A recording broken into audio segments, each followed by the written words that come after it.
Ini mungkin makanan laut yang paling sulit didapatkan. Ingin memakannya, paling cepat harus menunggu 6 hingga 7 tahun. Jadi, meskipun kaya, Anda tidak selalu bisa mendapatkan makanan laut seperti ini.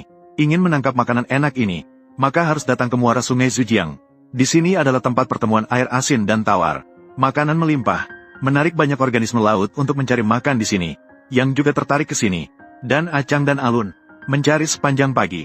Keduanya masih belum menemukan target yang diinginkan. Mereka hanya bisa pergi ke darat untuk menyelesaikan masalah makan siang. Di bawah suhu tinggi, talas segar dan keju meluap dari cangkangnya. Dagingnya berisi dan tebal, cukup untuk mengisi perut. Keduanya bersiap untuk pergi ke perairan yang lebih dalam untuk mencoba keberuntungan. Gelombang laut yang menghantam karang menciptakan hambatan. Ini sangat meningkatkan kesulitan penangkapan. Namun, perairan semacam ini seringkali memberi hasil yang baik. Setelah seharian menangkap, sayangnya, Acang dan Alun masih belum berhasil menangkap siput bersudut. Untungnya, mereka berhasil mendapatkan cukup banyak siput hias dan siput tahunan.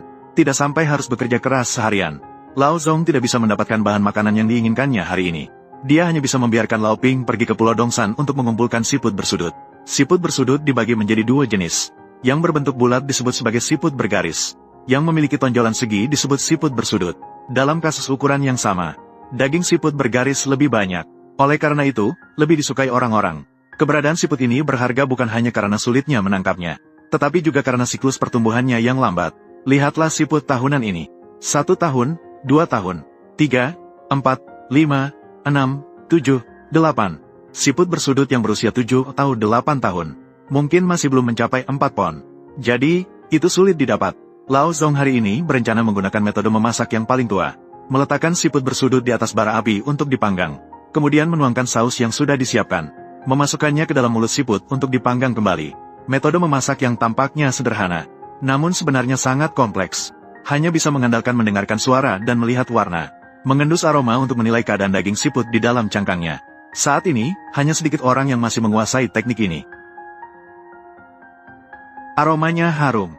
Layak disebut sebagai hidangan terkenal. Pada suhu tinggi, sausnya meresap sepenuhnya ke dalam daging siput, memberikan daging siput rasa asin dan segar. Daging siput yang sudah dikupas. Lao Zong perlu memotongnya miring selagi masih panas. Pada saat ini, daging siput sangat harum dan kaya rasa, membuat orang terus teringat. Selain itu, rebus putih juga merupakan cara paling klasik untuk memasak siput bersudut. Memecahkan cangkang siput bersudut, mengambil daging siput, kemudian menggunakan metode memotong bergelinding untuk memotong daging siput menjadi irisan yang saling terhubung.